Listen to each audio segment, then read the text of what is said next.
гол усанд иргэдийг бас осолтгоос өрсөн сэглэх чиглэлээр өнөөдөр хэвлэлийн уралд зохион байгуулагдж байна. Өнөөдрийн хэвлэлийн уралд нийслэлийн цагдаагийн удирдах газрын хүүхдийн гэмт хэрэгээс өрсөн сэглэх хэлтсийн дарга цагдаагийн орондоо Бацорог, нийслэлийн гэр бүл хүүхд залууч төгслийн газрын хэлтсийн дарга Мегмаржав, за нийслэлийн онцгой хуулийн газрын дэд дарга Эрдэнэбаатар миний бие оролцож байна. За ер нь бол та бүхэн мэдж байгаа дулааны улирал эхлээд гэсэндээ холбогдуулан за хүмүүс одоо бас гол дагуу амралтан гөрүүлдэг, ялангуяа амралтын өдрүүдэд бага насны хүүхдүүдийг бас дагуулж явж голын усанд бас тоглуулах бас амрах юм нөхцөл байдал үүсдэг. Энэтэй холбогдуулан бас бид ер нь бол иргэдийг усанд осдгоос өрсөн сэглэх чиглэлээр бас тодорхой арга хэмжээ авч хэрэгжүүлж ажиллаж байгаа. За өнгөрсөн онд бол нийслэлийн засаг даргын захирамжаар туул гол, тэрэлж гол дагуу бас завьт эргүүл болон хөдөлгөөнд эргүүлийг бас бид хяналт шалгалтыг зохион байгуулж явуулсан байгаа. За үүнд бол одоо нийслэлийн цагдаагийн удирдах газартай хамтарч хяналт хөдөлгөөнд хяналт шалгалтыг бас зохион байгуулж явуулсан. За энэ хугацаанд бол бид давхарцсан доогоор 2145 албаагч 761 техник хэрэгсэлтэйгээр за гол дагуу амарч зугаалж байгаа иргэдэд бас сэрэмжлүүлэн мэдээллийг өгсөж ажилласан. За үүнд бол 44,000 гаруй иргэнд бол аюулгүй байдлыг хангах чиглэлээр өрсөн сэглэх заавар зөвлөмж өгч ажиллаж байсан. За энэ хугацаанд бол бид 6 сараас одоо 9 сар хүртэлх хугацаанд бол нийт голын уснаас бол 85 иргэний амь нэсийг бас авраа хамгаалж ажилласан. За ер нь бол усны осолд бол жил болгон хүмүүс бас осолддог, ялангуяа одоо цогтуурлах ундааны зүйл хэрэгсэн үед усанд осолддог бага насны хүүхдийг бас хараа ялтгүй улмаас бас хүүхдүүд бас усанд олдог юм одоо үзэгдэл байгаа.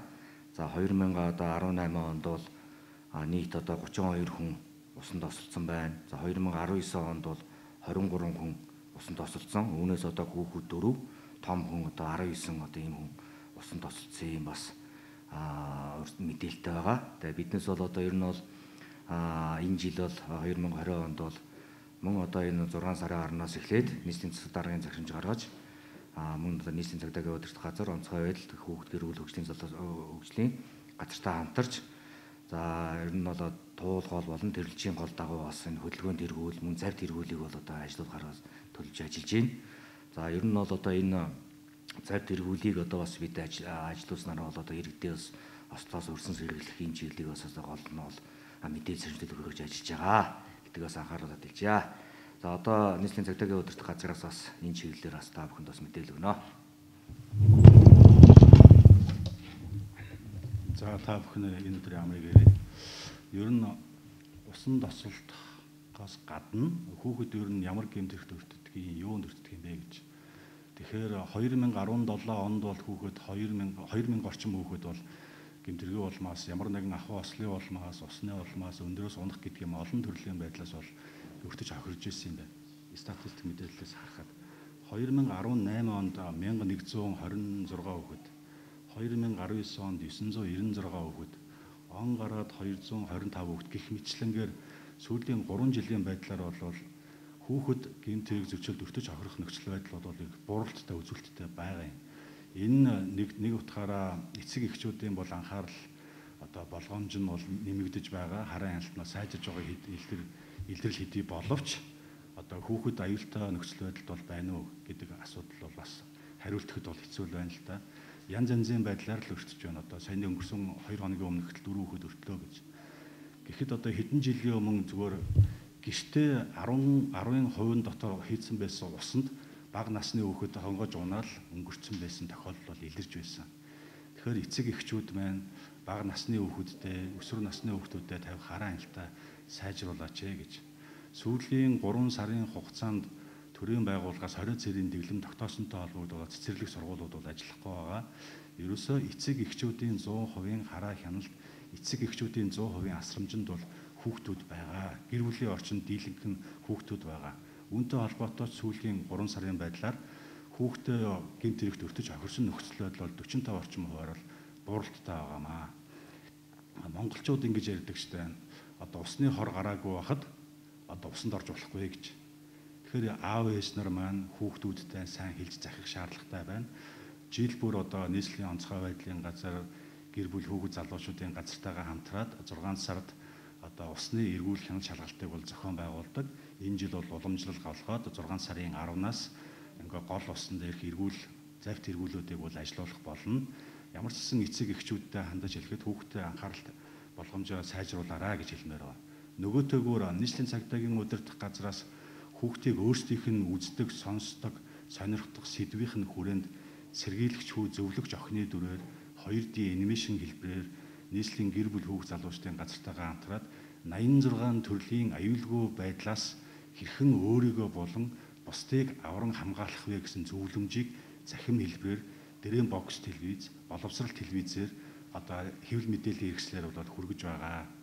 Мөн одоо хүүхдийн аюулгүй байдлын дүрм гэж гаргасан манай байгууллагаас энэ ямар учиртай юм бэ гэхээр нийтэд захим орчинд өөрийнхөө аюулгүй байдлыг яаж хангах вэ? Сургуулийн орчинд яаж хангах вэ? Гэр бүлийн орчинд яаж хангах вэ?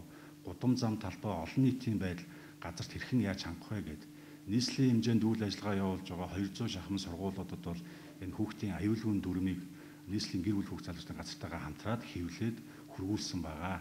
Ямар ч байсан өнөөдрийн цаг хугацаанд бол цэцэрлэг сургуулиасаа илүүтэйгээр ээж аав нарын хариуцлага бол хамгийн чухал байгаа шүү гэдгийг та бүхэндээ хэлмээр байна. Цаашдаа хуулиар үүрэг хүлээсэн төрийн байгууллагуудтайгаа хамтраад үзлэг хянан шалгалтыг хүүхэд аюул өртөж болзошгүй газар орчин дээр хянан шалгалтын ажиллагааг бол үргэлжлүүлэх болно. Мөн зөвлөмжүүдээ, санамжуудаа захим хэлбэрээр хэвлэл мэдээллийн хэрэгслээ та бүхэндээ хүргэх болно. Тийм учраас хүүхдтэй холбоотой мэдээллийг бас манай хэвлэл мэдээллийн байгууллагууд маань бас цаашаа түгэх тал дээр, хүүхдэд хүргэх тал дээр бас нэлээд сайн дэмжиж ажиллаж өгөөрэй гэж хүсье. За баярлалаа.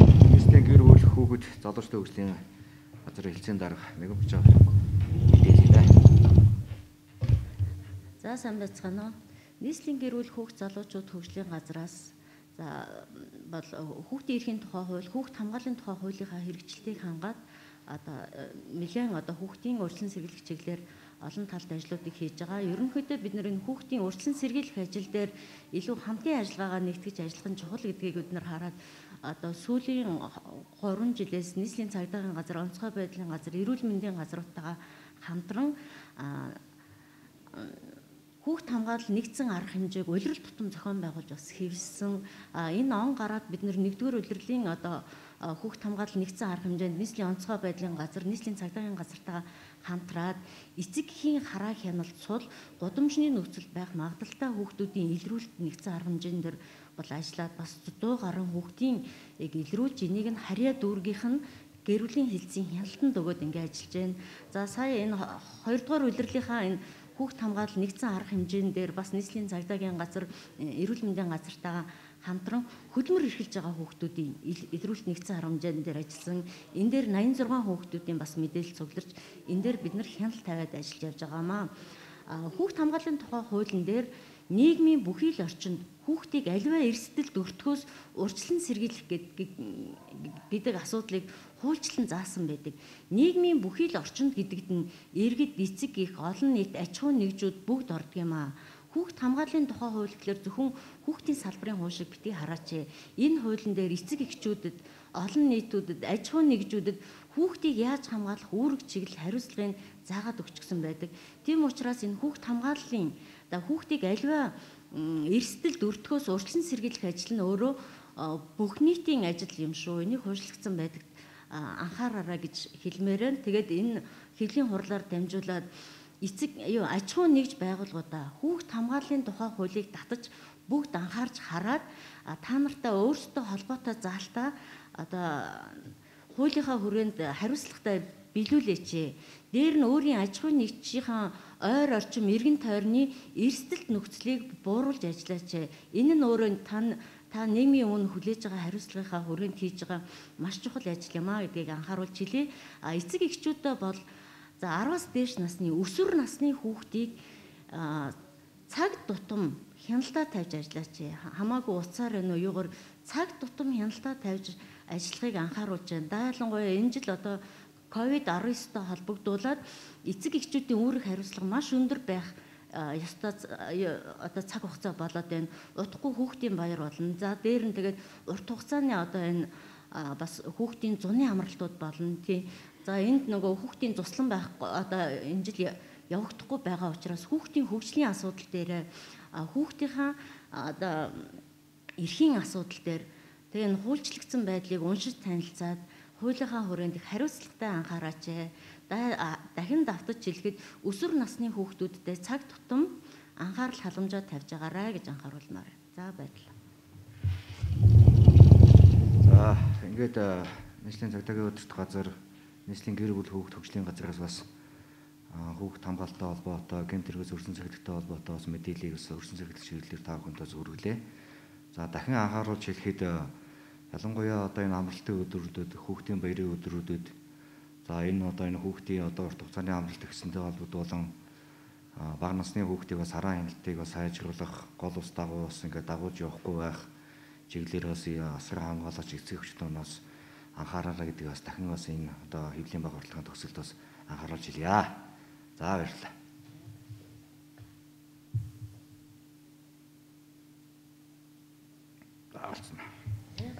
За.